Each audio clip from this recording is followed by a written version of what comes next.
하나님의 말씀은 마태복음 19장 16절에서 22절 말씀입니다. 마태복음 19장 16절에서 22절 함께 교독하시겠습니다. 어떤 사람이 주께 와서 이르되 선생님이여 내가 무슨 선한 일을 하여야 영생을 얻으리이까? 예수께서 이르시되 어찌하여 선한 일을 내게 묻느냐? 선한 이는 오직 한 분이시니라. 내가 생명에 들어가려면 계명들을 지키라. 이르되 어느 계명이오니이까? 예수께서 이르시되 살인하지 말라, 간음하지 말라, 도둑하지 말라, 거짓 증언하지 말라, 내 부모를 공경하라, 내 이웃을 내 자신과 같이 사랑하라 하신 것이니라. 그 청년이 이르되 이 모든 것을 내가 지키어 싸운데 아직도 무엇이 부족하나이까?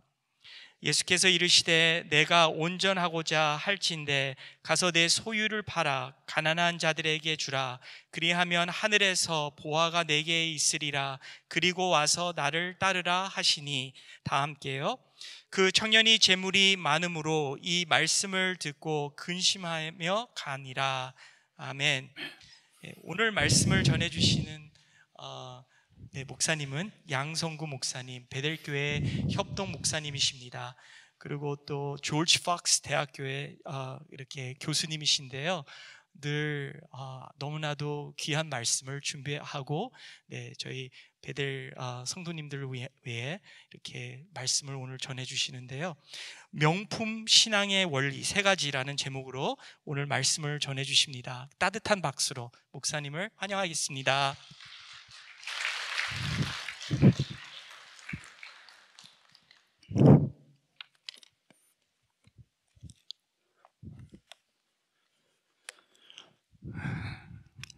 사랑하고 존경하는 베델의 성도님 여러분, 그동안 안녕하셨기를 바라드립니다. 늘 느끼는 바지만, 이 자리에 설 때마다 느끼는 바지만, 참 부족한 제가 이렇게 귀한 강단에서 하나님의 말씀을 나눌 수 있음이 하나님께 큰 영광이고 베델 교회들 감사를 드립니다. 우리 출타 중이신 목사님께서 귀한 힘을 갖고 올해 하반기 베델 교회를 섬기기 위한 귀한 영감을 갖고 귀가하실 수 있도록 기도를 부탁드립니다. 더하여서 성도님들 중에 여름 휴가나 여행을 준비하시는 분들 계시면 모두 안전한 일정 되시기를 기도해 드립니다. 잠시 기도하고 말씀 묵상하도록 하겠습니다. 살아계신 하나님, 한 주간의 분주함을 잠시 뒤로 하고 오직 생명 되신 주님의 말씀에 우리 자신을 겸손히 내려놓으려 합니다. 우리의 마음 문을 열어주시고 우리의 기도 열어주셔서 오직 하늘로부터 오는 그러한 귀한 말씀을 전하는 자나 듣는 자 모두 마음밭에 잘 새길 수 있도록 주님 인도하여 주시옵소서. 온전히 주님께 남은 시간을 의탁하며 살아계셔서 이 시간도 역사하시는 예수 그리스도의 이름 받들어 기도합니다. 아멘. 성도 여러분, 어느덧 여름이 도달한 듯합니다. 이제 오후에는 제법 따뜻한 것 같아요. 보통 여름은 달콤한 휴가 혹은 짧은 여행의 시즌인 것 같은데요. 말씀드렸듯이 우리 베델 성도님들 모두 바쁘고 지치는 이민의 일상생활 속에서 혹시라도 잠시 벗어나실 수 있으시다면 새로운 삶의 충전을 누리는 그러한 휴가나 여행 올여름 잘 가지셨으면 좋겠습니다. 비록 저를 포함해서 저희 대부분이 멀리 가지는 못하더라도 가까운 오레곤의 강가나 바닷가 또 좋은 산에서 가족과 함께 편한 휴식 누리실 수 있기를 바라드립니다. 그런데 여러분, 혹시 비행기 타는 그 장거리 여행을 해보셨더라면 다음과 같은 경험을 좀 해보셨을 것 같아요. 뭐냐면 이 공항에서 체크 포인트를 지나면 면세점이 있는 공항들이 있습니다. 이 면세점에 여러 가지 볼거리들이 있는데요. 그 중에 하나가 바로 이 명품 코너죠. 우리 성도 여러분, 명품 좋아하십니까? 몇몇 분이 방긋방긋 웃고 계시네요. 그곳에서 굳이 값이 많이 나가는 상품을 구입하지 않더라도, 그렇죠? 좋은 상품들의 그 창조적인 디자인이나 다양한 색감을 즐길 수 있어서 아마 여러분도 그곳에서 보는 것만으로도 아이 쇼핑이라고도 하죠. 즐거운 시간 가져본 경험이 있으실 겁니다. 제가 근래에 이 독일 학회 일정으로 여행하던 중에 몇몇 공항의 명품 코너를 그냥 보는 즐거움으로 돌아봤던 기억이 납니다. 그런데 이번에 한 가지 재미난 것을 눈여겨볼 수 있었다는 것이죠. 뭐냐면 이 명품 가게들의 이 상품들의 가격표가 붙어 있지 않다는 거예요. 우리가 보통 그렇죠? 일상생활하면서 레스토랑이나 야채 가게에 가면 이 상품과 음식들, 아이템들의 가격표가 대부분 붙어 있다라는 거예요. 그런데 이 명품 가게들의 몇 상품들의 가격표가 붙어 있지 않은 걸 제가 본 거예요. 그래서 제가 실수로 가격표를 놓쳤나 하고 더 돌아봤는데 제 실수가 아니고 이 제가 방문한 몇몇 가게의 상품에 정말 가격표가 붙어 있지 않더라는 거예요. 아마 여러분도 경험해 보셨을 것 같은데, 우리 사랑하는 베델의 성도님 여러분, 제가 여기서 간단한 질문 한번 드려보겠습니다. 한번 생각해 보세요. 왜 이들 명품 가게 상품들의 가격표가 붙어 있지 않을까? 한번 고민해 보셨습니까? 한번 상상의 나래를 펴서 생각해 보시면 좋을 것 같아요. 여러 가지 좋은 답변들을 우리가 생각해 볼 수 있을 것 같은데, 제가 아는 한 혹은 제가 상상하는 한 답변이 이렇습니다. 짧게 두 가지 이유가 있는 것 같아요. 첫째, 소비자가 상품의 가치를 따질 때 가격을 먼저 따지지 말고, 가격을 먼저 보려 하지 말고 그 상품의 품질을 먼저 보라고 요청하고 있다는 것이죠. 우리 대한민국 국민의, 저를 포함해서 대한민국 국민의 소비 심리 중에 한 가지 재미난 점이 있다고 합니다. 다 아실 것 같아요. 뭐냐면 똑같은 상품인데, 똑같은 아이템인데 그 상품의 가격을 올려놓으면, 실제로 5배, 10배 올려놓으면 그 아이템이 어때요? 더 잘 팔린다고 합니다. 경험해 보셨습니까? 이를 전문 용어가 있더라고요. 진입 장벽 마케팅이라고 한답니다. 너가 과연 이 장벽을 진입해 들어갈 수 있어? 라고 물어보는 마케팅이라는 것이죠. 실제로 한국의 한 백화점에서 그 심리를 실험한 결과가 언론에 알려지기도 했어요. 좋은 신상품 하나가 있는데 잘 팔리지 않아서 어떻게 하면 더 잘 팔릴 수 있을까 고민을 하다가 어떻게 했다고요? 가격을 5배, 10배 올렸더니 그 순간부터 어떤 일이 있었다고 합니까? 그 상품이 불티나게 팔렸다는 거예요. 똑같은 상품인데 5배나 10배를 올려놓으니까. 무슨 뜻이에요? 사람들이 그 상품을 먼저 본 것이 아니라, 상품의 품질을 먼저 본 거 아니라 뭘 먼저 봤다고요? 가격표부터 먼저 봤다는 거예요. 참 희한한 소비 심리죠. 완전히 거꾸로 돌아가는 소비 심리라고 할 수가 있는데요.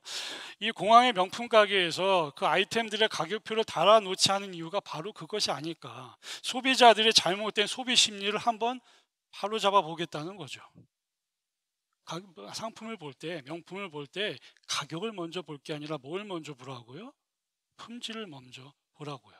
그리고 그 품질에 100% 완전히 만족할 때 그 상품을 구입해 보라는 겁니다. 보다 합리적으로 소비하는 사람이 되라고 가르쳐 주는 것 같아요. 저의 착각일 수도 있습니다. 그리고 두 번째 이유입니다. 뭐냐면, 만약 여러분이 보고 만지고 있는 상품의 품질을 만족한다면 차후에 알게 되는 그 상품의 가격이 얼마가 되든지 간에 그 가격 그대로 지불하고 상품을 구입하라는 거죠. 그 좋은 상품의 가격에 대해서, 품질에 대해서 흥정하려 하지 말고, 세일 가격 알아보려 하지 말고, 정말로 만족한다면 가격이 얼마가 되든지 간에 구입하기를 추천한다는 거예요. 다른 말로 좀 좋게 해석해 보자면 뭐예요? 우리가 상품의 가치를 알아봤을 때 그것이 참으로 가치 있는 것이라고 우리가 생각하게 된다면 주저하지 말고, 흥정하지 말고, 뒤돌아보지 말고 그 참으로 가치 있는 것에 적극적으로 올인하라는 뜻이죠. 저를 오해하지 않으셨으면 좋겠습니다. 오늘 예배 마치고 나서 또 명품 가게로 몰려가서 명품을 구입하는 일들은 없으셨으면 하셔도 돼요. 그런데 지르시면 안 되는 거예요. 혹시 여러분 사랑에 빠져본 경험 있으십니까? 혹은 자녀가 있으시다면 그 사랑하는 자녀에게 보통 어떠한 태도를 우리가 보여요? 사랑하면, 그렇죠? 보통 사랑하면 다 주고 싶잖아요. 사랑하면 심지어 내 것을 희생해서라도 그 사랑하는 자녀가, 혹은 사랑하는 상대가 행복해지길 보고 싶은 것, 그것이 우리가 살아가는 방식이라고 생각이 듭니다. 우리 옛날 노래인데 G.O.D의, 그죠? 우리 어머니는 짜장면이 싫다고 하셨어. 정말 짜장면이 싫은 게 아니잖아요, 그죠? 네? 어머니께서 자녀가 좋아하는 것을, 그래, 맛난 음식을 먹으라고 내가 가치 있게 생각하는 사람에게 다 물려주었다는 것이죠. 그렇게 최고의 가치가 발견되는 순간 우리는 보통 어때요? 주저하지 않고 흥정하지 않아요. 뒤돌아보지 않는다는 겁니다. 참으로 그 가치 있는 것에, 때로는 희생을 감수해서라도 우리 어머니 아버님들처럼 우리는 우리 자신을 그것에 적극적으로 올인하게 된다는 거예요. 사실 그것이 명품을 진짜 명품 되게 하는 것 같습니다. 굳이 값이 많이 나가서가 아니라 최상의 가치, 최고의 품질, 그리고 최상급 장인 정신이 스며들어가 있는 것이 명품이라는 것이죠. 그래서 명품은 하나의 단순한 소비성 상품을 넘어서 그 상품을 바라보고 사용하는 사람들이 삶의 고품격을 누릴 수 있도록 도와주는 것이 진정한 명품이 아닌가 싶습니다. 삶의 고품격을 누릴 수 있도록 도와주는 것. 여러분 그거 아시는지 모르겠습니다. 심지어 우리가 잘 아는 우리 대한민국의 대표 간식 중에 하나입니다. 뭘까요? 이 라면인데요. 라면. 이 라면에도 명품, 혹은 라면에 명가가 있다는 겁니다. 찾아가 보셨습니까? 우리 일본 분들도 라면을 참 좋아하는데요. 일본에서 라면이 한국으로 건너왔다고도 하죠. 혹시나 일본 여행을 하실 기회가 있으시다면 일본 도쿄에 있는 명품 라면, 일본 말로는 라멘이라고 하죠. 꼭 라멘 가게 한번 들러보시면 좋겠습니다. 이 도쿄에는 심지어 세계 최고의 레스토랑만이 얻게 되는 미슐랭 원스타에 등재된 라면의 명가도 있다고 합니다. 최상의 가치, 최고의 품질, 그리고 최상급의 장인 정신이 녹아 들어간 라멘. 어떻습니까? 최상의 가치, 최고의 품질, 최상급의 장인 정신이 녹아 들어간 라멘. 그 라멘을 일본에서 맛볼 수가 있는데 몇 시간이고 줄을 서서라도 기다려서 그 라면을 먹는다고 합니다. 제가 아는 바로는 우리 베들교회에도 라면의 명가 수준에 가까운 라면을 제공하시는 분들이 계신 것으로 알아요. 그러므로 굳이 일본까지 안 가셔도 이곳 포틀랜드에서 즐기실 줄인지 믿습니다. 제가 오늘 명품, 이 설교의 서두에 명품이라는 개념에 대해서 좀 서두가 길었는지는 모르겠습니다. 그러나 오늘 우리가 함께 읽은 본문의 깊은 의미를 함께 누리기 위해서 꼭 필요한 개념이라고 생각이 들어서 시간이 많이 지체되어서 되어도 우리 명품에 대한 얘기를 좀 해보았는데 그 개념을 가지고 이제 방금 전에 말씀드린 우리 서두의 근거에서 오늘 말씀에 함께 읽은 본문의 핵심 내용 속으로 이제 함께 한번 들어가 보도록 하겠습니다.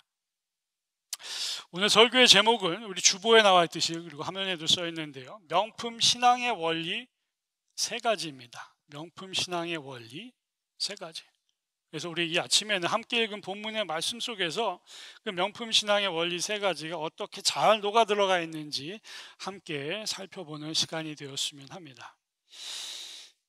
자, 이제 그럼 본문 말씀 속으로 깊이 들어가기 원하는데요. 우리 성도 여러분, 오늘 본문의 말씀, 특별히 그 도입부에서 무엇을 관찰하시게 됩니까?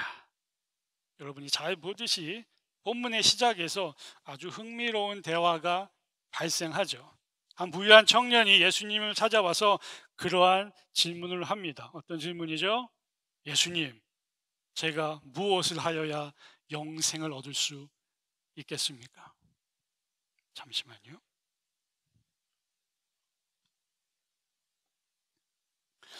여러분 이 질문에 대해서 어떻게 생각이 드십니까? 예수님, 제가 무엇을 하여야 영생을 얻을 수 있습니까? 물론 질문 그 자체로는 나빠 보이지 않습니다. 그렇지 않습니까? 이 짧은 속에서 이 젊은 청년이 영생에 대해서 많은 고민을 했다라는 생각이 드는데, 그러나 한편으로 이 짧은 질문 속에는 이 젊은 청년이 참으로 고결한, 참으로 가치 있는 신앙, 혹은 오늘 저는 그것을 명품 신앙이라고 부를 터인데, 이 명품 신앙의 원리 세 가지를 잘못 이해하고 있는 것을 이 짧은 질문 속에서 우리가 발견하게 된다는 것이에요.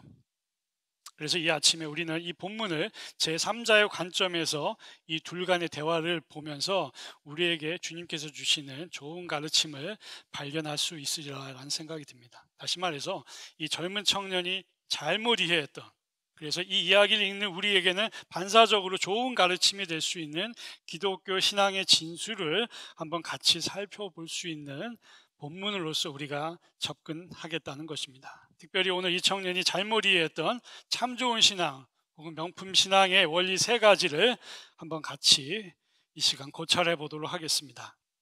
그러면 첫 번째, 우리 첫 번째 명품 신앙의 원리 첫 번째, 그것은 무엇인가?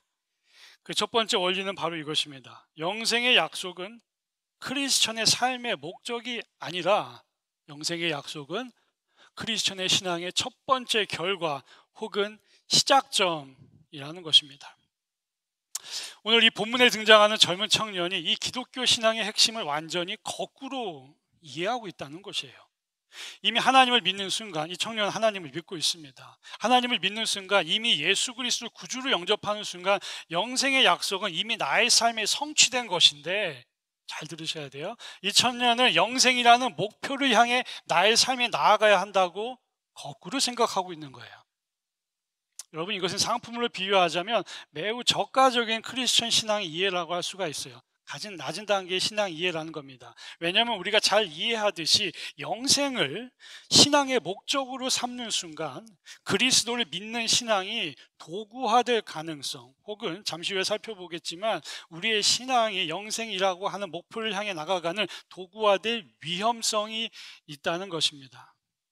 이게 매우 중요하죠. 그렇지 않습니까? 우리의 신앙이 도구화가 되면 안 돼요. 이게 무슨 말이냐면, 쉽게 표현해서 누군가 나에게 예수를 믿는 목적이 무엇인가? 라고 물어봤을 때 나는 영생을 얻기 위하여 예수를 믿는다 라고 말하면 우리 신앙이 영생이라는 목적을 위한 혹은 영생이라는 상품을 구입하기 위한 도구로 전락할 가능성이 혹은 위험이 있다는 것이에요. 우리가 잘 알듯이 영생은 하나님의 무엇이죠? 값없는 선물이라는 거예요. 그 영생이라는 선물에는 우리 명품 샵들의 경우와 같이 가격표가 붙어서는 안 돼요. 붙을 수도 없습니다. 그 영생이라는 선물은 하나님의 한량없는 은혜의 결과로서 어떤 값을 주고도 살 수 없는 것이죠. 다시 말해서 영생은 오직 그리스도가 인류에게 베풀 수 있는 그 무엇과도 비교할 수 없는 인생 최상의 가치라는 겁니다. 그 영생을, 그 교귀한 가치가 있는 영생을 아주 값싼 인간의 행위로 흥정할 수 있는 아주 저가의 상품으로 취급하게 될 때 우리가 우리의 신앙을 도구화하는 위험에 빠질 수 있다는 겁니다. 바로 그러한 영생에 대한 잘못된 이해가 오늘 본문의 젊은 청년이 예수님께 질문했을 때 드러나는 겁니다. 예수님, 제가 무엇을 하여야 영생을 얻을 수 있습니까? 다른 말로 쉽게 표현하자면, 예수님, 저하고 한번 흥정을 좀 해봅시다. 어떻게 하면 제가 영생을 구입할 수 있겠습니까? 심지어 그렇게도 표현할 수가 있다는 거예요. 신앙이 도구화되는 위험에 빠지는 것이죠. 여러분 잘 아시듯이 중세 시대 때가 바로 이러한 최저가적인 신앙 이해가 큰 문제가 되었던 시기입니다. 중세 시대의 매우 중대한 신앙적 화두 중에 한 가지가 이 젊은 청년이 던졌던 질문과 똑같아요. 내가 어떻게 하면 영생을 얻을 수 있을까? 그 질문에 대한 답변 중에 가장 큰 문제가 되었던 것이 바로 중세교회 후기에 판매되었던 면죄부입니다. 면죄부, 쉽게 말해서 면죄부라고 하는 종이 한 장을 사면 실제로 종이를 팔았습니다. 혹은 여러 장을 사게 되면 나의 자녀도, 나의 죄도, 자녀의 죄도, 부모와 조부의 죄도, 그리고 혹시나 내가 미래에 짓게 될 죄도, 그리고 이미 죽은 자의 죄도 다 사해져서 그리스도가 계시는 천국으로 가는 직행 티켓을 손에 쥐게 되리라고 미혹했던 것이 바로 면죄부예요. 그렇게 우리의 신앙이 철저히 도구화될 때가 있다는 겁니다. 다시 말해서 이렇게 철저히 신앙이 도구화될 때 거룩하신 하나님의 최상급 은혜요, 그 어떤 가격으로도 살 수 없는 선물인 영생의 축복이 나 개인이 흥정할 수 있는 값싼 상품으로 전락할 위험도 때로는 있을 수 있다는 것입니다. 그러므로 우리가 하나님의 은혜, 값으로 칠 수 없는 은혜, 인생 최고의 가치를 그저 감사하는 가운데 하나님의 은혜로 받을 수 있어야 한다는 것이죠. 그럼 이제 우리가 다음과 같은 질문을 할 수가 있어요. 만약 영생이 신앙의 목적이 아니라면 과연 무엇이 우리의 신앙의 목적인가? 우리가 그 질문에 대해 신학적으로 여러 가지 다양한 답변을 제시할 수 있지만 이미 우리 예수님께서 이 아침 함께 읽었던 주기도문을 통해서 우리에게 신앙의 목적이 무엇인지 잘 설명해 주었습니다. 주기도문이 어떻게 시작하는지 기억하시죠? 우리 다 같이 한번 같이 읽어보도록 하겠습니다. 시작. 하늘에 계신 우리 아버지여, 이름이 거룩히 여김을 받옵시며 하나님의 나라가 임하옵시며 주님의 뜻이 하늘에서 이루어진 것 같이 이 땅에서도 이루어지기를 기도합니다. 그것이 바로 우리 예수님께서 우리에게 친히 가르쳐 주신 두 가지 신앙의 목적이 여기에 담겨 있다는 것이죠. 첫째, 하나님만이 우리 모든 인류의 찬양과 경배를 받는 것. 그리고 둘째는 뭐예요? 하나님의 나라가 이 땅 가운데 임하여 하나님의 뜻이 저 하늘에서 이루어지듯이 이 땅에도 이루어져 나가는 것. 바로 이들이 우리 크리스천 신앙의 핵심 목적이자 사명이라는 것이죠. 그러면 또 다른 질문을 우리가 할 수가 있어요. 과연 하나님의 뜻이 이 땅 가운데서 이루어지는 것이 구체적으로 무엇을 의미하는가? 우리 주님께서 이미 본인 스스로 그 질문에 대한 대답도 제시해 주셨습니다. 본인께서 지상사역을 시작하실 때 누가복음 4장에서 본인 스스로 이것이 내가 이 땅에 온 목적이다라고 주님께서 말씀해 주셨어요. 우리 한번 다 같이 읽어보도록 하겠습니다. 시작. 주의 성령이 내게 임하였으니 내 기름을 부으시고 나를 보내사 포로된 자에게 자유를, 누먼 자에게 다시 보게 함을 전파하며 눌린 자를 자유롭게 하고 주의 은혜의 해를 전파하게 하려 하십니다. 아멘. 이 짧은 성경 구절이 여러분의 삶 속에, 각자의 삶 속에 다양한 모습으로 이런 다양한 것을 의미할 수 있겠지만 한 가지만큼은 분명합니다. 그것은 뭐예요? 여러분과 저의 각자의 삶이 이 땅 가운데서 몸과 영혼이 포로된 자에게 자유를 주는 삶이 되어야 한다는 것이죠. 또한 저와 여러분의 삶이 몸과 영혼 어두운 자들에게 빛을 전달하는 삶.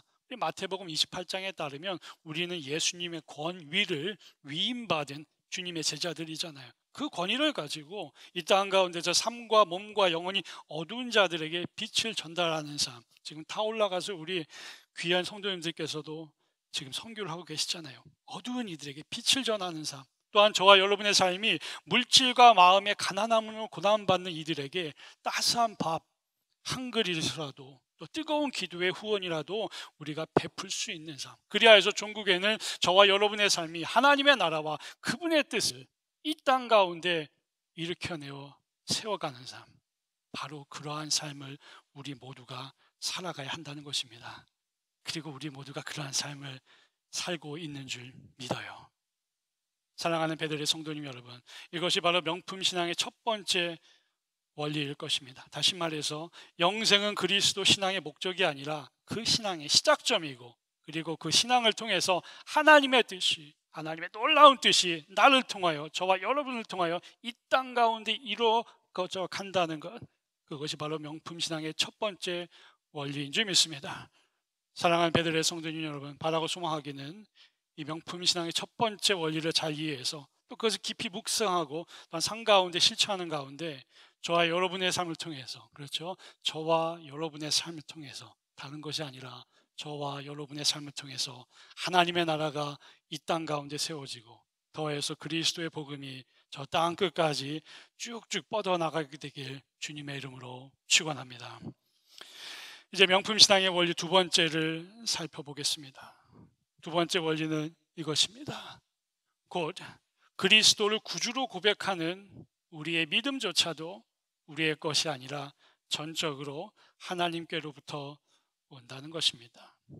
다시 한번 말씀을 드립니다. 명품 신앙의 두 번째 원리는 곧 예수를 믿는 우리의 믿음조차도 전적으로 하나님께로부터 온다는 것을 믿고 그것을 또한 실천하는 삶이죠. 사랑하는 성도 여러분, 오늘 21세기 살아가면서 개인주의 혹은 개인의 행복과 개인의 입심양명만을 추구하며 살아가는 이 세상의 풍토에 명품 신앙의 두 번째 원리는 우리 모두에게 깊이 울려 퍼지는 깊은 경종의 메시지라는 생각이 듭니다. 혹시 여러분 페이스북이나 유튜브, 인스타그램 그리고 틱톡을 하시는지 모르겠어요. 젊은 세대들은 많이 하는데 요즘 심지어 한국에 있는 초등학생들에게 너의 장래의 꿈이 무엇이냐 물어보면 뭐라고 말한대요? 나는 장래에 성공한 유튜버가 되고 싶다. 그렇게 말하는 아이들이 있다는 거예요. 얼마나 이 자기사랑, 개인주의, 개인의 입심양명이 꼬마 아이들한테도 들어가 있는지, 내가 되고 싶은 것은 성공적인 유튜버이다. 이 소셜 미디어, 그죠? 자체는 참 좋은 겁니다, 그죠? 좋은 거예요. 사랑스럽습니다. 우리 교회도 카톡으로 대부분 다 사랑방이든 다 연결이 돼 있잖아요. 이 소셜미디어 그 자체는 좋은 것인데 우리가 이 소셜미디어의 함정에 빠져들 때가 좀 많다는 것이죠. 그 아주 위험한 소셜미디어 함정들 중에 한 가지가 우리가 잘 아는 것인데 뭐예요? 바로 셀프러브죠. 자기애, 자기 사랑이라는 거예요. 자기 자신을 사랑하는 일에 집착할 때가 있다는 거예요. 너무 집착한 나머지 어떨 때는 다른 사람의 행복을 보면서 나는 왜 저렇게 행복하지 못할까? 왜? 자기 사랑이 너무 크다 보니까 다른 사람의 행복과 비교해서 자기 사랑이 찌그러지는 것을 보고 고통스러워할 때가 있다는 거예요. 자기 자신을 더 잘 보이하고 자기 자신의 부족한 면을 철저하게 감추려 하고 그리고 자기 자신의 일그러진 자존감과 자기 자신의 의로움을 더 드러내려 하는 함정이 그렇게 소셜미디어에 있다는 것이죠. 그러한 소셜미디어를 통해 증폭된 인간의 개인주의적인 속성이 기독교 신앙에 잘못 접목되면 오늘 본문에 나오는 젊은 청년처럼 그런 질문을 하게 되는 거예요. 뭐라고요? 주 예수요, 예수님, 내가, 여기 잘 들으셔야 합니다. 내가 무엇을 하여야 구원을 얻을 수 있습니까? 여러분 지금 이 질문에서 구원을 가능하게 하는 주체가 누구라고 생각이 드세요? 다시 말해서 지금 이 질문에서 구원의 주체가 하나님인가요? 아니면 나 자신인가요? 나 자신이죠.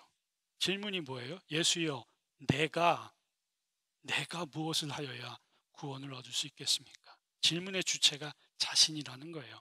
그래서 이 질문을 곰곰이 살펴보면 이 젊은 청년이 안타깝게도 뒤틀려 있긴 자신감에 가득 차 있어서 내가 하나님의 구원 혹은 영생을 이룰 수 있다고 착각하고 있는 것을 우리가 보게 되는 거예요. 그래서 예수님께서 이 젊은 청년과의 대화의 마지막에 그렇게 말씀하시는 겁니다. 이복의 청년, 미안하지만 뭐라고 말씀하세요? 자네가 가진 모든 것을 포기하고 그래서 그것들을 모두 가난한 자들에게 나누어 주고 오직 나만을 따라오도록 하시게라고 말씀하시는 거예요. 무슨 말씀이죠? 예수님께서 이 청년에게 그렇게 말씀하시는 것 같아요. 청년, 지금 자네 안에는 자기 사랑이, 즉 자기 애가 너무나 가득하다네. 우리 그 유명한 노래 기억하시죠? 가시나무. 어떻게 시작돼요? 내 속엔 누가 너무도 많아요? 내가 너무도 많아. 이거 원래 기독교 우리 찬양 사역자가 쓰신 노래입니다. 내 속엔 내가 너무도 많아서 하나님이 비집고 들어올 공간이 없다는 거예요.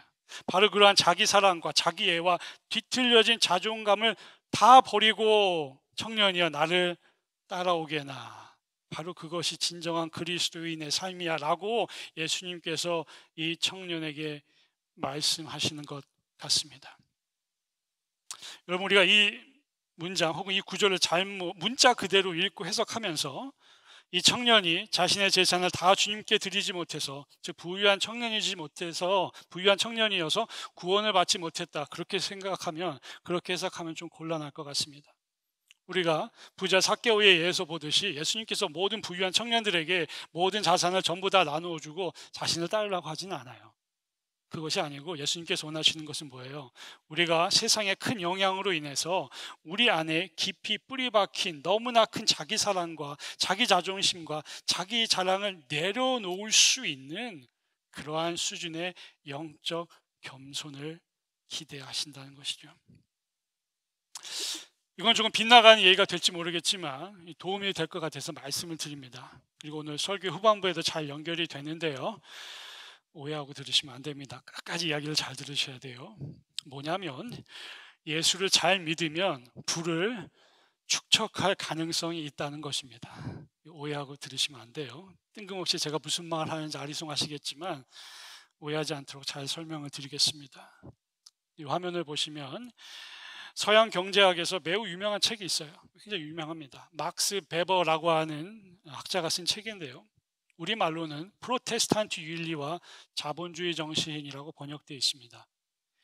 미국에서 경제학을 혹시나 공부하신지 모르겠는데요. 미국에서 경제학을 심도 있게 연구한 학자들은 반드시 거쳐가야 하는 현대 고전 중에 하나입니다. 100여 년 전에 쓰여졌는데 여전히 학자들이 읽는 책이에요. 이 책을 요약하자면 그렇습니다. 막스 베버가 이렇게 주장을 해요.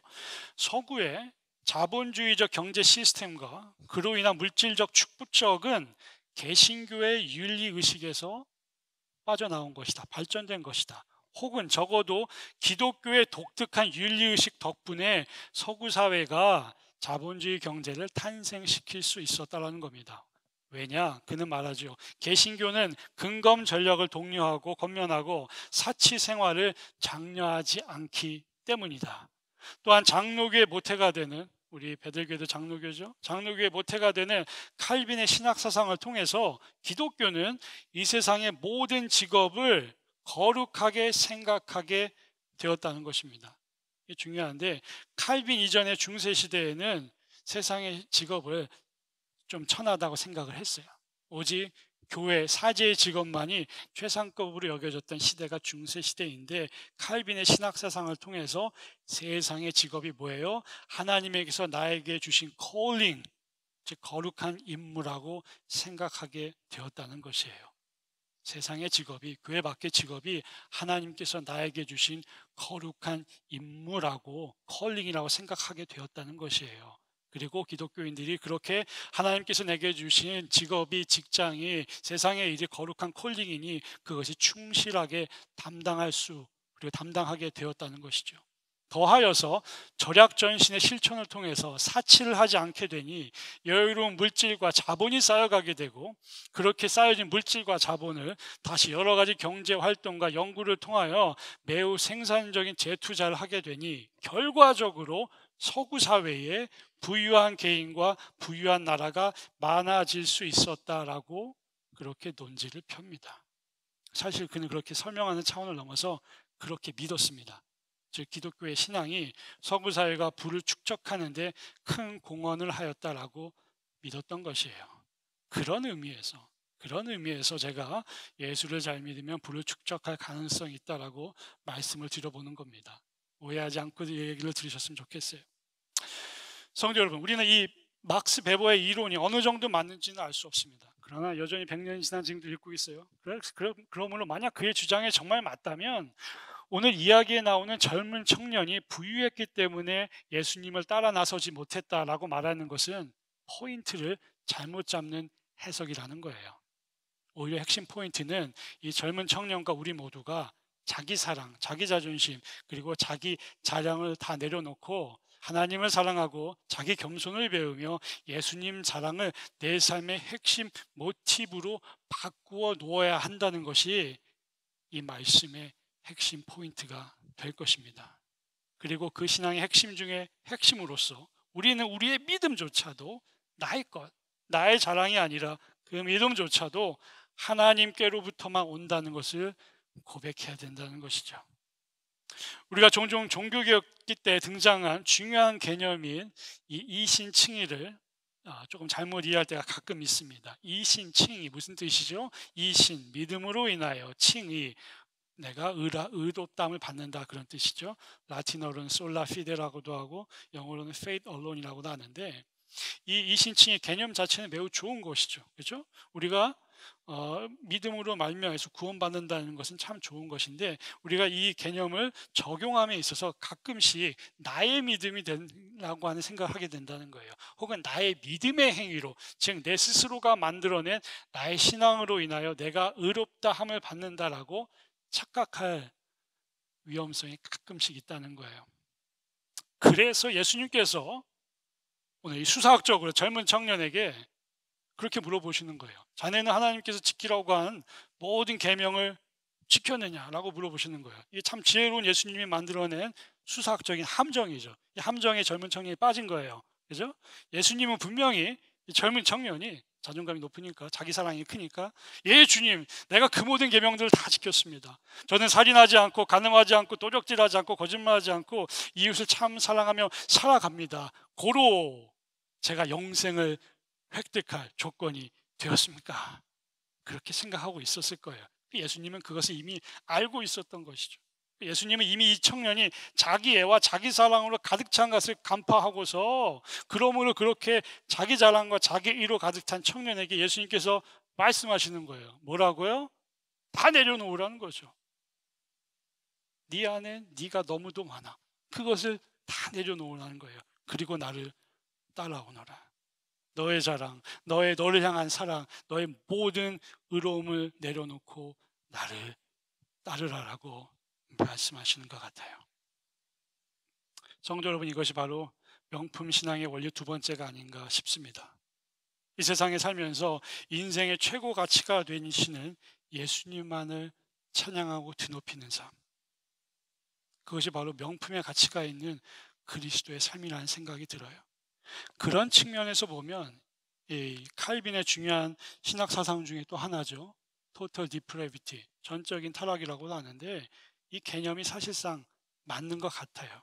이 전적인 타락, 이 자세한 의미가 뭐예요? 우리 인간에게는 선한 것이 전혀 없으니, 그죠? 우리 인간에게는 선한 것이 전혀 없으니 우리 인간은 전적으로 오직 하나님의 은혜를 통하여 구원에 이르게 된다는 것이죠. 즉, 우리의 믿음과 영생을 논함에 있어서 나의 자랑은 전혀 있을 수가 없다는 것이죠. 우리를 강권적으로 붙드시는 그 하나님의 무조건적인 은혜만이 우리가 자랑할 수 있는 우리의 유일한 명품 신앙의 자랑이라는 거예요. 우리 잠시 후에 설교를 마치고 같이 부를 찬양인데, 이 송경민 씨가 쓰신 찬양이죠. 아마 우리 성도 여러분들 잘 아시는 찬양인 것 같아요. 그 찬양 가사가 이렇잖아요. 내가 누려왔던 모든 것들이, 내가 지나왔던 모든 시간이, 내가 걸어왔던 모든 순간이 당연한 것이 아니라, 그죠? 나의 자랑이 아니라 은혜였다는 것이. 내가 이 땅에 태어나 사는 것, 어린아이 시절과 지금까지 숨을 쉬며 살며 꿈을 꾸는 삶, 당연한 것이 아니고 나의 자랑이 아니고 은혜라는 거예요. 그래서 모든 것이 은혜, 한없는 은혜. 내 삶에 당연한 건 하나도 없었던 것을 모든 것이 은혜였어. 우리 반주 없이 부를 수 있을 것 같은데 한번 이 후렴만 한번 우리 목소리로 한번 같이 불러보도록 할까요? 시작. 모든 것이 은혜,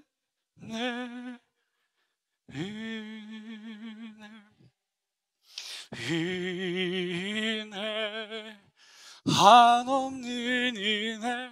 내 삶에 당연한 것 하나도 없었던 것이 모든 것이 은혜. 우리 한번 더 해보십시다. 모든 것이 은혜.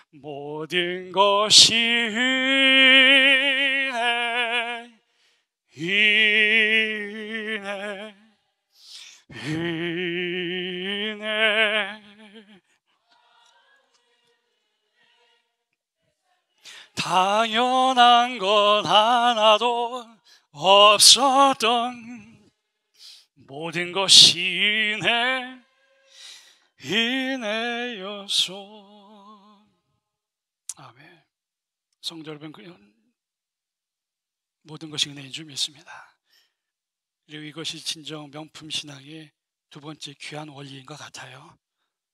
이 세상을 살아가면서 인생 최고 가치가 되시는 예수님만을 찬양하고 드높이는 삶, 그리고 나의 모든 삶이, 나의 모든 것이 하나님의 은혜임을 고백하는 삶, 그것이 바로 우리가 평생 담지하고 실천해야 할 참 아름다운 신앙, 참 고귀한 신앙, 참으로 아름다운 명품 신앙이라는 생각이 듭니다. 이제 마지막으로 세 번째 우리 명품 신앙의 원리 보고 말씀을 마칩니다. 그 세 번째 원리는 참 간단하기도 하지만 좀 의미가 깊은 것 같아요. 그것은 곧 마음이 부유한 자가 되라라는 것이죠. 좀 더 자세히 말씀드리면, 우리 크리스천들은 물질의 부유함도 좋지만, 다시 말씀드리지만 오해하지 않으셨으면 좋겠어요. 막스 베버가 말하길 그리스도인들은 부를 잘 축적할 가능성이 있다라는 표현을 썼어요. 그런데 우리에게 더 좋은 것은 물질의 부유함보다는 뭐예요? 마음의 부유함일 것이라는 것이죠. 오늘 이 예수님께서 이 젊은 청년에게 바로 명품 신앙인은 다름 아닌 마음이 부자다라고 가르쳐주고 계신 것 같습니다. 여러분, 서양 경제학에서 막스 베버보다 더 유명한 사람이 있습니다. 막스 베버는 한 80% 유명하다고 할까요? 그보다 한 100% 더 유명하고 영향력 있는 이 경제학에서 빼놓을 수 없는 이 경제학자가 있습니다. 아마 많이 얘기를 들어보셨을 겁니다. 그의 이름은 아담 스미스입니다. 그는 서양 경제학에서 반드시 읽어야 하는 책, 미국에서 혹시 경제학과 공부해 보신 분들은 알 거예요. 혹은 석사나 박사 과정 해 보신 분들은 이 서양 경제학에서 반드시 읽어야만 하는 책인 국부론이라고 하는 서양 근대 경제학의 뼈대가 되는 책을 저술했습니다. 그의 경제 사상에 대해서는 이 300년이 지난 지금도 찬반의 여지가 있어요. 그가 정말 옳았느냐 틀렸느냐 아직도 찬반의 엇갈림이 있지만 그 찬반의 진영에서 모든 경제학자들이 의견에 여지 없이 동의하는 게 있습니다. 그것은 바로 아담 스미스의 책, 바로 이 책 국부론이 서구 자유자본주의 사상과 경제정책의 근간이 되었다는 것이죠. 이 책의 핵심만 요약하자면 다음과 같습니다. 곧 우리가 경제활동을 추구하면서, 한번 잘 얘기를 들어보세요. 우리가 우리의 자유경제활동을 추구하면서 타인의 이익은 고려하지 않고 자신의 이익만을 추구할지라도 보이지 않는 손에 의해서, 인비저블 핸드라고 했는데, 보이지 않는 손에 의해서 개인의 부가 사회 전체에 차분하게 나누어지게 되리라 라고 생각했다는 거예요. 쉬운 표현으로 그런 표현 쓰잖아요. 파이를 먼저 키워서 사회에 나눠질 수 있도록 하자, 뭐 그런 표현인데, 얼핏 들으면 매우 이기적이고 개인주의적인 경제 사상이라고 할 수가 있을 것이에요. 그런데요, 그가 국부론이라는 책을 쓰기 전에 또 다른 책을 썼더라는 겁니다. 대부분의 경제학자들이 알고 있어요. 그 책의 이름은 뭐예요? 도덕감정론인데, 이 책의 핵심은 바로 이것입니다. 우리 인간은 반드시 도덕과 윤리와 경건이 바탕이 된 삶을 살아야 한다. 그때 바로 제대로 된 사회 경제 활동이 가능하다는 거예요. 도덕과 윤리와 경건이 바탕이 되지 않은 삶이 난무하는 사회는 제대로 된 경제활동이 가능한 사회가 아니라는 것이죠. 그러므로 아담 스미스가 국부론에서 개인의 유익을 추구하는 경제활동을 해야 한다고 주창했을 때, 그는 우리가 나의 유익만을 추구하는 매우 이기적인 경제활동을 해야 한다고 말하고 있는 것 같지 않습니다. 왜냐하면 그는 이 책을 통해서 뭐라고요? 개인의 도덕과 윤리와 경건이 바탕이 된 깨끗하고 정의로운 경제활동을 우리가 해야 할 수 있어야 한다. 그러할 때 참으로 아름다운, 참으로 바른 자유시장 경제가 만들어질 수 있다는 것이죠. 저는 개인적으로 이렇게 도덕과 윤리와 경건이 바탕이 된 경제활동을 신앙적으로 표현하자면 마음이 부유한, 그렇죠? 마음이 부유한 경제적 인생이라고 정의하려고 합니다. 즉 자유시장 경제활동을 하면서 우리의 마음이 부유할 수 있어야 한다는 거예요. 그럼 어떻게 우리가 경제활동을 하면서 우리의 마음이 부유할 수 있습니까? 다 아실 것 같아요. 답은 매우 쉽습니다. 그 답은 곧 뭐예요? 그것은 곧 내가 가진 부유함이 나의 이웃과 사회 가운데 매끈하게 흘러갈 수 있는 길을 터놓는 것이죠.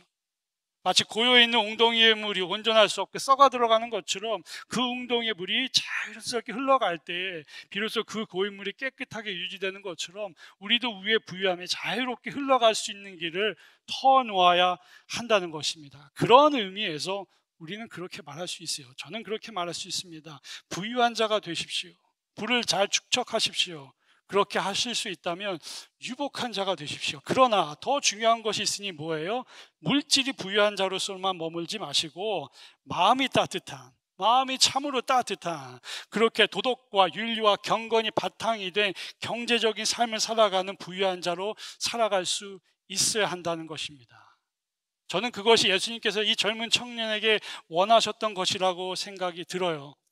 물론 예수님이 문자 그대로 다 버리고 다 내려놓고 나를 쫓으라라고 했을 수도 있습니다. 다른 12 제자들도 그러한 삶을 살았으니까. 그렇게 예수님께서 이 젊은 부자에게 인생의 시각을 혁명적으로 바꿀 기회를 주었다고도 할 수 있겠어요. 그러나 이미 말씀드렸듯이 우리가 삭개오에서도 보듯이 그것이 예수님께서 진정 예수를 믿는 모든 이들에게 원하는 것이라는 생각이 들진 않아요. 예수님께서 진정 원하시는 것은 그 어떠한 상황 가운데서도 우리가 가진 것이 적으나 많으나 그 어떤 상황 가운데서도 마음이 부유한 자로 살아가야 한다라고 이 젊은 청년에게 가르쳐주고 있는 것 같아요. 그렇게 우리는 인생 최고의 가치, 속된 표현은 인생 최고의 명품 가치가 되는 예수 그리스도라고 하는 그 절대적 인생 가치를 중심으로 자신의 삶을 살아가고 그 예수 그리스도로 인하여서 나의 삶을 나의 마음을 부유롭게 할 수 있는 그리스도인이 되어야 할 것 같습니다. 그 어떤 값으로도 흥정할 수 없는 인생 최고의 가치 예수 그리스도. 우리가 그분을 만날 때는 그죠? 주저하지도 말고 흥정하지도 말고 가격표 확인하려 하지 말고 뒤돌아보지 말고 이 참으로 놀라운 인생의 주인 되시는 예수 그리스도와 그분을 통해 이루어지는 하나님의 나라에 적극적으로 참여하는 마음이 부유한 그리스도인이 되어야 할 줄 믿습니다. 그렇게 할 때 우리의 마음이, 우리의 심령이 참으로 부유한 자가 되고 공고하고 목마르며 자기 파괴적인 자기애로 가득할 수밖에 없는 우리의 마음과 심령 가운데 큰 기쁨이, 감사함이 매일 찾아오리라는 생각이 들어요. 그리고 그것이 명품 가치가 있는 그리스도의 인생이 아닌가 그런 생각을 하게 됩니다. 감사하게도 저희 우리 베델교회 안에는 바로 그렇게 예수 그리스도를 인생 최고의 가치를 붙들며 마음이 부유한 자로 살아가시는 분들이 참 많은 것 같습니다. 우리 베델교회는 참 많은 것 같습니다. 하나님 나라의 세워짐과 확장을 위해서 자기 자신과 시간과 수고를 내어서 혹은 삶의 많은 부분을 들여서 보이는 것, 보이지 않는 곳에서 예수를 섬기는 이들이, 하나님의 나라를 세워가시는 분들이 우리 베델교회 가운데 참 많다는 거예요. 우리 주일학교 교사로 섬기시는 귀한 선생님들, 그분들 참 귀하신 분들 아닙니까? 주차장 봉사로 섬기시는 우리 모든 집사님과 장로님들, 우리 주일 예배 안내로 이 빵긋 웃음으로 그죠? 매주일 아침 우리 성도님들 맞아주시는 우리 귀한 집사님들, 권사님들, 우리 토요일 의료 봉사로 섬기시는 귀한 성도님, 단기 선교로 섬기시고 식당 봉사로 섬기시는 이들, 새신자 봉사로 섬기시고 불우한 이웃에게 따뜻한 식사 나눔과 집 짓는 봉사를 하시는 이들, 사랑방 리더로 섬기시고 찬양팀 봉사로 섬기시고 중보기도자로서 그죠? 정말로 보이지 않는 그곳에서 중보기도자로서 교회의 안녕과 선교사님들의 안녕과 자녀들을 위해 기도하여 주시는 우리 베델교회 귀한 성도님들, 명품 인생 아닙니까? 명품 신앙인이라는 그런 생각이 듭니다. 제가 시간이 부족해서 다 말씀드릴 수 없겠지만 교회의 구석구석에서 바로 그곳에서 진실하게 신실하게 그리고 눈물의 씨앗을 뿌리시며 하나님 나라를 확장해 가시는 모든 베델의 성도님들, 그분들이 바로 진정한 명품 인생들이라 믿습니다. 명품 신앙, 예수 그리스도라고 하는 인생 최대의 가치를 알아보고 그것에 올인하는 삶이라는 거죠. 그게 참 명품 신앙이고 명품 인생인 줄 믿어요. 내가 명품백이나 시계나 모자나 명품 옷을 사 입고 또 미쉐린 등재된 레스토랑에서 막테일 마시면서 인스타그램에 뽀샵된 사진 한 장 올릴 수 있기 때문에 명품 인생이 아니라, 오해하지 마세요. 그런 거 하셔도 됩니다. 그러나 그러한 인생이 명품 인생이 아니라 오직 진정한 명품 인생은 예수 그리스도라고 하는 인생 최고의 명품 옷이죠. 잠시 후에 우리 바울 사도가 쓴 글을 보겠지만 예수 그리스도라고 하는 인생 최고의 명품 옷을 입고 예수 그리스도라고 하는 인생 최고의 향수를 뿌리며 살아가는 인생, 바로 그러한 인생이 참으로 아름다운 명품 인생인 줄 믿습니다. 샤넬 넘버 5 뭔지 아세요? 아시는 분 있으시죠? 100년의 역사를 가진 샤넬 넘버 5, 그 향수 뿌려보셨나요? 명품샵에 가시면 공짜로 뿌릴 수가 있어요. 그러나 그거 뿌린다고 해서 우리가 그죠? 명품 인생이 되는 게 아니잖아요. 진정한 명품 인생은 뭐라고요? 예수 그리스도라고 하는 인생 최고의 명품 향수를 뿌리는 거예요. 그래서 바울 사도가 이렇게 말을 하지 않습니까? 우리 한번 다 같이 읽어보겠습니다. 시작. 우리는 구원받는 자들에게나 망하는 자들에게나 하나님 앞에서 그리스도의 향기입니다. 우리는 생명으로부터 생명에 이르는 그리스도의 향기입니다. 누가 이 일을 감당하겠습니까? 우리가 그리스도라고 하는 향수를 입은 그 향기를 이 땅에 베푸는 자들이라고 바울 사도가 얘기합니다. 또 바울 사도가 이렇게도 씁니다. 함께 읽도록 하겠습니다. 너희가 다 믿음으로 말미암아 그리스도 예수 안에서 하나님의 자녀가 되었으니 누구든지 그리스도와 합하기 위하여 세례를 받은 자는 모두 그리스도로 옷을 입었느니라. 예수님이 우리의 뭐라고요? 옷이라고 하는 것이죠. 예수님이 우리의 명품 옷인 줄 믿습니다. 마지막으로 바울사도가 또 이렇게도 씁니다. 시작. 그러므로 하나님의 전신갑주를 취하십시오. 진리로 너희 허리띠를 띠고 의의 흉배를 붙이고 평안의 복음에 예비한 것으로 신을 신고 모든 것 위에 믿음의 방패를 가지고 이로써 등이 하나님의 모든 화전을 소멸하고 구원의 투구와 성령의 구원, 하나님의 말씀을 가지십시오. 아멘. 사랑하는 베들레 성도님 여러분, 한번 이 시간 우리 자신을 잠깐 돌아보면 좋겠습니다. 우리는 과연 어떤 옷을 입고 살아가는가? 우리는 어떤 향수, 어떤 향기를 이 땅에 전하며 하루하루의 삶을 살아가고 있는가? 그리고 우리는 어떤 신발을 신고 하루하루를 살아가고 있는가? 오늘 이제 말씀을 맺습니다. 이 예수님의 젊은 청년을 향한 가르침은 분명한 것 같아요. 뭐예요? 하나님께 올인하라는 거죠. 가격표가 붙을 수 없는, 오히려 일정한 가격표가 붙으면 가치가 저하될 수밖에 없는 그리스도라고 하는 그 어떤 가격표도 붙일 수 없는 그 인생 최고의 가치로 너의 옷을 삼아라. 그리고 평화의 복음이라고 하는 신발을 신고 복음을 널리 전하는 가운데 그리스도의 아름다운 향기를 땅끝까지 흘려보내는 인생, 그렇게 인생 최고의 가치가 되시는 하나님의 나라를 위하여 너의 삶과 노력과 의지와 힘을 드리는 삶, 바로 그러한 아름다운 인생, 명품의 인생을 살라고 우리 예수님께서 이 젊은 청년에게 가르쳐 주고 계시는 것 같아요. 내가 어떻게 해야 영생을 얻겠습니까? 그렇게 흥정하려 하지 말고 오히려 우리 자신을 인생 최고의 가치가 되시는 그리스도에게 드리라는 것이죠. 이제 말씀을 맺겠습니다. 오늘 우리는 이 세 가지 한번 같이 생각해 보았습니다. 명품 인생의 세 가지 원리. 첫째, 영생의 약속은 그리스도 신앙의 목적이 아니고 그것의 결과 혹은 시작점이라는 것이죠. 두 번째는 우리의 믿음조차도 근본적으로 하나님께서 선물로 주신다는 것이며, 셋째, 그리스도로 우리의 삶을 가득 채운 마음이 부유한 자가 되라는 것입니다.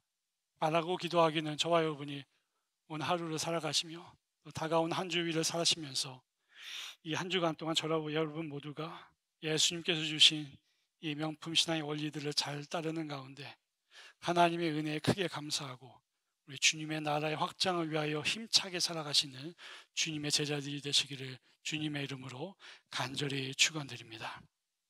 기도하겠습니다. 살아계신 주님, 주님의 은혜가 참으로 큽니다. 그리고 우리 인생을 살아가면서 많은 것을 즐기고 또 많은 것을 우리 삶에 더하지만 우리 예수 그리스도만이 나의 인생의 진정한 가치인 줄 믿습니다. 예수 그리스도만이 진정한 나의 명품 옷이고 또 명품 향수인 줄 믿습니다. 그 옷을 입고 그 옷에 감사하며 또 주님의 향기를 이 땅에 목마르고 이 땅에 울부짖고 고통받는 이들에게 주의 사랑, 주의 향기 잘 전하며 살아가는 저와 베델의 모든 성도님 될 수 있도록 주여 인도하여 주옵소서. 온전히 예수 그리스도를 의지하며 주님의 이름 가운데 기도드립니다. 아멘.